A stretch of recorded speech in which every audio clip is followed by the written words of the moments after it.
Notre stratégie à l'égard de nos grands clients industriels, en France, à travers le monde, c'est de leur apporter tout ce qui leur permet de bien gérer leur empreinte environnementale. Tous ces grands groupes ont pris des engagements au moment de la COP 21 et nous avons les solutions à développer avec eux pour qu'ils tiennent ces objectifs.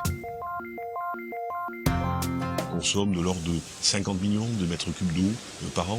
On a de l'ordre de 250 000 tonnes de déchets et on a donc un enjeu économique d'amélioration de notre performance industrielle. Et puis on voit bien à travers Suez, il y a une évolution technologique dans le traitement de l'eau, traitement des déchets, et sur lesquels il faut être à la pointe, à l'image de Sanofi dans notre propre métier, et collaborer avec un partenaire comme Suez faisait tout sens.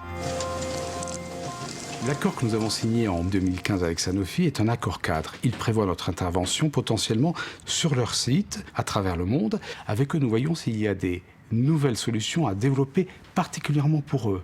Et nous le faisons de manière intégrée.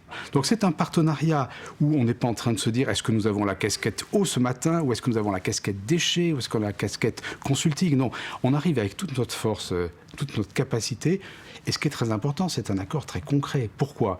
Parce qu'en même temps, nous avons négocié 2 accords particuliers. L'accord cadre, donc, et un accord sur le revamping d'un incinérateur en Provence, et un accord sur une station d'épuration en Normandie, la station de Saint-Aubin.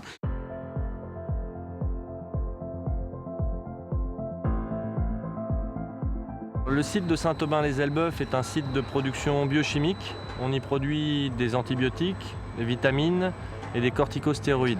Ce chantier fait suite à une augmentation de l'activité actuelle du site et la prise en charge d'une nouvelle unité de production de corticostéroïdes. Alors pour améliorer durablement la performance du site, les études ont démontré qu'il fallait doubler la capacité en quantité d'effluents traités. Il fallait améliorer la qualité des rejets, donc il fallait ajouter un certain nombre d'ouvrages, du panel de ce que peut proposer Suez à ses clients, qui sont le Densadeg et le Compact Blue, qui vont vraiment améliorer, lisser les qualités d'eau avant le rejet en Seine. Nous attendons de manière générale beaucoup de ce partenariat et de l'expertise dans le traitement de l'eau de l'entreprise Suez, qui nous a permis de choisir les meilleurs équipements adaptés à nos exigences et à nos enjeux.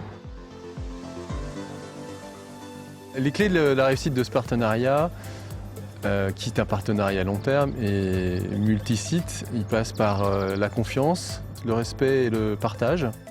Je préférerais te parler de très bonne collaboration, à la fois dans les choix technologiques que nous avons été amenés à faire avec Suez, dans le pilotage du chantier au quotidien et les solutions mises en œuvre par les équipes, ainsi que dans la phase de rédaction des manuels opératoires qui nous permettront de démarrer dans de bonnes conditions. La réussite, nous l'espérons tous, et nous nous retrouverons, j'en suis certain, dans 9 mois pour fêter le succès du projet. Cet accord avec Sanofi, mais à l'image de l'accord que nous venons de passer avec Safran, et puis tout ce que nous préparons avec d'autres partenaires, est très emblématique de cette démarche. Pourquoi ? Parce que nous sommes vraiment sur une démarche partenariale, très concrète, ce n'est pas des grands principes, c'est des objets très précis, et nous y arrivons avec tout notre savoir-faire. Voilà pourquoi il faut que nous renforcions notre effort et que nous allions de l'avant sur une démarche de ce type-là.